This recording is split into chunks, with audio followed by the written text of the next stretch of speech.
Bom dia, Deus abençoe a sua vida. Depois de uns domingos que nós aparecemos aí, estamos de volta e na nossa reflexão dominical. Mais uma vez, como sempre, vieram perguntar sobre a questão da maldade do mundo que impera. Eu não tenho muito esclarecimento sobre isso, eu também não consigo entender. Mas o Luís de Camões, poeta português, ele tem um soneto, algo assim, que é o Desconcerto do Mundo. E ele nesse texto dele diz que os bons, diz ele, vi sempre passar no mundo, né, esse nosso mundo, graves tormentos. E os maus vi sempre mudar, né? Nadar em mar de contentamentos. Então parece que os bons vi sempre passar no mundo por graves tormentos, né? E os maus vi sempre nadar no mar de contentamentos. Esse é o eu lírico que Camões expressa aí, essa questão essa apresentação, essa inversão dos valores no mundo, né? O bem e o mal, as injustiças presentes no mundo, que é a questão do mal, né? Do desconcertamento, né? No caso, o desconcertado, onde quem é bom sofre e o mal é sempre recompensado. É isso mais ou menos que a gente vê, né? A gente percebe, a gente não consegue entender. E a pergunta era, poxa, por que os bons, né, sempre se dão mal e os maus sempre se dão bem? O mundo está andando por um caminho que George Forbes, que é um psicanalista, um médico também, e ele diz que desbussolados, né? Se nós estamos desbussolados, sem norte. A bússola é para você achar o seu norte. Nós não temos então esse norte, estamos desbussolados. Mas essa questão, essa indagação, essa pergunta, ela já é feita não só por Camões, ainda depois aí de 1000 e poucos anos depois de Jesus, mas sempre foi feita isso lá atrás pelos salmistas que escreveram os salmos, por Jó, pelos profetas também. Quer dizer que isso aí está 3 mil anos, 1000 anos antes de Jesus e 1000 e poucos anos depois de Jesus, com não só Camões, como outros escritores, Albert Camus, o argelino, prêmio Nobel de Literatura, junto com o Sartre no caso. Ele vai falar sobre o absurdo, né? O absurdo que é a vida, o ser humano, o mundo. Então é sempre esse questionamento dos poetas, dos escritores, dos homens que pensam, homens e mulheres, o ser humano em geral. E hoje também aqui em 2022, no século 20 e 21, estamos aí também questionando muitas coisas, né? Por que esse desconcerto do mundo, por que esse desbussolamento e por que esse absurdo do mal parece-nos que sempre sai bem. Aqui no capítulo que inicia o terceiro livro dos Salmos, que é o capítulo 73, é o Salmo 73, o salmista, o Asaf era aquele que coordenava o templo, os louvores também, no templo de Jerusalém. Ele vai justamente questionar e vai tentar entender e vai falar com Deus sobre o problema da prosperidade dos maus. Tá? Então ele começa aqui afirmando algo de bom. É interessante, vai falar sobre os maus, mas ele começa a falar afirmando algo bom. No versículo 1 do capítulo 73, do Salmo 73 no caso. Com efeito, Deus é bom para Israel, para os de coração limpo. Então parece-me que ele vai fazer o questionamento aqui dessa questão da prosperidade dos maus, e ele vai fazer o questionamento, mas ele começa já com uma conclusão desse questionamento que ele fez. Ele inverte aqui o início do Salmo. Com efeito, Deus é bom para com Israel, que é o povo de Deus ali escolhido, e para a construção de coração limpo, né? Aí ele vai dizer, agora começa ele falando sobre ele. Tá? São indagações individuais de cada pessoa, mas que no geral é uma indagação só. Ele diz assim: quanto a mim, porém, quase me resvalaram os pés, ou seja, quase que eu escorreguei, né? Pouco faltou para que se desviassem os meus passos. Né? Então ele deu aquela resvalada, aquele pensamento, falou, mas não é possível que isso, que Deus, aí eu falando, né? Que Deus exista, que sempre o mal vai vencer, e parece que o mal sempre tem a prosperidade dele, e o bem está sempre se dando mal. Eu lembro de um filme, né? Não são filme, é temporada, eu não sei o nome, como é que fala, que de filmes que falam, né? E que tem episódios.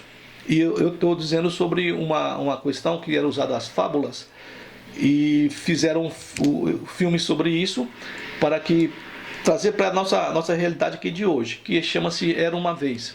E dentro de Era Uma Vez, cada episódio, o mal sempre vencia, prevalecia, sempre.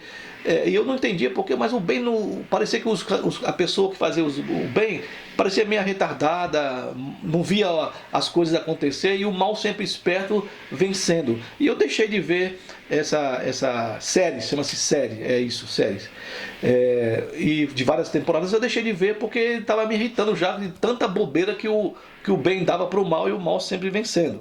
Então aqui também o salmista falou, quase resvalou meu pé, quase que eu caí, eu escorreguei, mas não cheguei a cair, né? E porém, por quê? Por que aconteceu isso com ele? Por que ele estava escorregando? Por que ele resvalou os pés dele, quase que ele cai? Porque ele tinha inveja. No versículo 3, pois eu invejava os arrogantes ao ver a prosperidade dos perversos.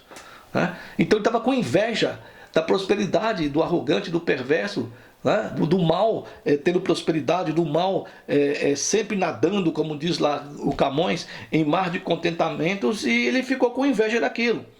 Né? Aí ele foi dizer por que ele ficou com inveja dos maus. Aí começa no versículo 4 aqui, né? Sobre o ímpio. Eu não gosto de usar muito essa palavra ímpio, porque dá a impressão que, quando eu falo sobre o ímpio, que eu sou melhor do que ele, né? Que eu sou uma pessoa justa. E também tem essa questão do bem e do mal. O que é o bem? Talvez o Sócrates perguntaria, mas o que é o bem? Né? E depois ele perguntaria, o que é o mal? Como é que você sabe o que é bem e o que é mal? Mas a gente tem uma ideia mais ou menos aqui. Para eles não há preocupações, não há dores. Essa é a leitura do salmista Asaf fazendo em relação daqueles que eram arrogantes, que eram perversos, no caso aqui. Para eles não há preocupações, não há dores. O seu corpo é sadio e nédio, ou seja, o corpo é limpo, o corpo brilhante, né? Sadio e brilhante. Não partilham das canseiras dos mortais, nem são afligidos como os outros homens. Não é? Parece que está tudo bem para eles, que eles não passam nenhum problema, sempre fazendo mal, mas para eles está tudo bem, não tem nenhum problema para eles. Daí a soberba que os cinge, ou seja, a soberba que cerca, que rodeia, que os veste como um colar, e a violência que os envolve como um manto. Então essa soberba aí, que é como um colar, né? Enrola aqui como um colar, e também um manto que envolve eles de violência. Os seus olhos, ou os olhos, saltam-lhes da gordura, do coração brotam-lhes fantasias. Então estão sempre aí com a gordura. A gordura era algo de próspero, né? de bom no caso. Mas quem tinha isso eram os maus. Motejam, ou seja, eles gozam, escarnecem, eles zombam e falam maliciosamente. Da opressão falam com altivez. Oprime, ainda eles vão e elogiam essa opressão aí. Contra os céus desandam, a boca e a sua língua percorre a terra. Fala mal dos céus, maldizem o céu, né? No caso aqui seria Deus. Por isso o seu povo se volta para eles, e os tem por fonte que bebe a largos sorvos, ou seja, que bebe de uma vez só.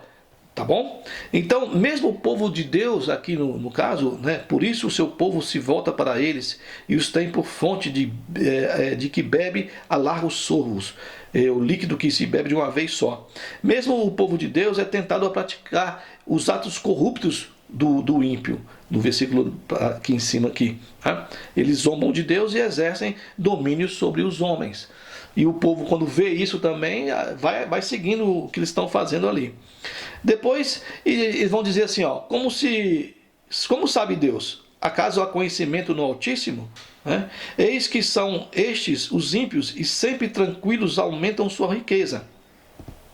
E agora vem esse problema da prosperidade, parece que prosperidade vitalícia dos ímpios, né, dos maus, essa recompensa. E no versículo 3, né, com efeito, inutilmente conservei puro coração. Bom, eu fui bom, tentei ser bom, né, não fiz maldade e lavei as minhas mãos da inocência. Aqui ele se defendendo aqui da parte dele aqui, né? A falta de recompensa aparente daqueles que fazem bem, daqueles que vivem justamente. Aí ele vai tentar dizer que ele é justo, o salmista, e vai falar que ele serviu de coração puro, que ele lavou as mãos na inocência, pois de contínuo sou afligido e cada manhã castigado. E muitas vezes nós sabemos que o justo, aquele que é bom, ele sofre a perseguição, sofre o mal daquele que é iníquo, que faz o mal contra ele aí. Se eu pensar em falar tais palavras, já aí teria traído a geração de teus filhos, aqui no caso aqui, não é isso? Ele poderia falar e ele também iria atrapalhar aqueles que estão vindo depois dele, que é a nova geração, dizendo que não tem mais jeito, que o mal vai vencer mesmo, e aquele abraço, e que o bem nunca vai vencer. Em só refletir para compreender isso, achei muito pesada a tarefa para mim. Até que entrei no santuário de Deus e atinei com o fim deles. Bom, ele entra no santuário, que no caso é o templo de Jerusalém. Esse é o salmista, é o Asaf, o cantor, que serve um levita. Ele atinou, ele descobriu, né, o fim dos maus. Bom, mas ele pelo menos viu alguma coisa acontecer. Nós não vemos o mal se dar mal também, né? Ver o fim deles. A gente está vendo cada vez mais... percebendo que a gente não está vendo isso, a gente não está descobrindo, a gente não está achando, a gente não está encontrando solução para esse problema desse desconcerto do mundo, desse desbussolamento do ser humano, do mal, ele receber a sua paga, né? Parece-nos que sempre o bom, o bem, como na história do Era Uma Vez, o mal sempre vence o bem, né? Aí vai falar de Deus sobre esse... como Deus ele julga e como ele faz com o ímpio ou o mal. Tu, Deus, né, certamente os pões em lugares escorregadios e os fazes cair na destruição. Como ficam de súbito assolados, totalmente aniquilados de terror. Como ao sonho, quando se acorda assim, ó Senhor, os despertares. Ao despertares, desprezarás a imagem dele. Então Deus vai desprezá-los. É isso o entendimento do salmista, quando ele entra no templo para adorar a Deus, ele entende então qual vai ser o fim dos maus. Quando o coração se me amargou e as entranhas se me comoveram, né? É a psicossomática. Ele está sofrendo no corpo a angústia de ver o mal sempre prosperar. Eu estava embrutecido e ignorante, era como irracional a sua presença. Todavia estou sempre contigo, tu me seguras pela minha mão direita. Ele está ali dentro do templo adorando a Deus e sabendo, ó, Senhor, um dia o Senhor ainda vai exercer a justiça sobre esses maus, sobre esses ímpios, do que pratica a maldade. E o meu coração então estava amargurado, as minhas entranhas estavam comovidas por ver tanta maldade imperando. Ele somatizou isso no seu corpo. E agora ele fala que ele era irracional, que ele estava embrutecido e não entendendo com o coração duro que Deus é que coordena, que Deus que continua ainda, apesar de nós olharmos e parece que não, continua no controle da história do ser humano. Então, eu estou sempre contigo e a tua mão me segura, a tua mão direita me segura aqui. Tu me guias com o teu conselho e depois me recebes na glória. Quem mais tem eu no céu? Não há outro em que eu me compraza na terra, nem só no céu e na terra, somente o Senhor. É invertido aquilo que está no versículo 9, que os maus e os ímpios, os blasfemadores, né? Eles dizem, contra os céus desandam a boca e a sua língua percorre a terra. Aqui inverte, né? Quem ainda tem no céu? Somente o Senhor. E na terra? Somente o Senhor também. Nenhum homem vai fazer justiça total. Ninguém vai conseguir fazer a justiça total aqui na terra, somente Deus, aqui na terra e no céu. Então eu só tenho o Senhor no céu e aqui na terra também só o Senhor, né? Ainda que a minha carne e meu coração desfaleçam, Deus é a fortaleza do meu coração e a minha herança para sempre. O meu coração ali em cima estava amargurado, mas agora então Deus é a fortaleza do meu coração, é Ele que me sustenta e Ele faz entender que eu não tenho que me preocupar com o que faz o mal, porque eu não consigo exercer justiça, eu não consigo transformar essa situação. Em alguns momentos depende de algumas coisas de você que você pode sim vencer e fazer com que esse mal não prospere, mas tudo é Deus aqui, né? Os que se afastam de ti, eis que perecem. Tu destrói todos os que são infiéis para contigo. Quanto a mim, né? Bom é estar junto a ti, a Deus. No Senhor Deus põe o meu refúgio para proclamar todos os seus feitos. Então, no questionamento do salmista, nós realmente temos algumas coisas que nós podemos fazer, mas não vamos fazer tudo e não vamos conseguir mudar esse desconcerto, não vamos conseguir consertar este mundo totalmente. Mas aquilo que depende de nós, aqui no texto que eu quero finalizar de Marcos 7, quando há as tradições dos fariseus, a tradição dos religiosos, e Jesus vem uma outra visão, é interessante para que nós possamos fechar isso e entender qual seria o nosso papel no meio desse mundo desconcertado, no meio desse mundo desbussolado, no caso, né?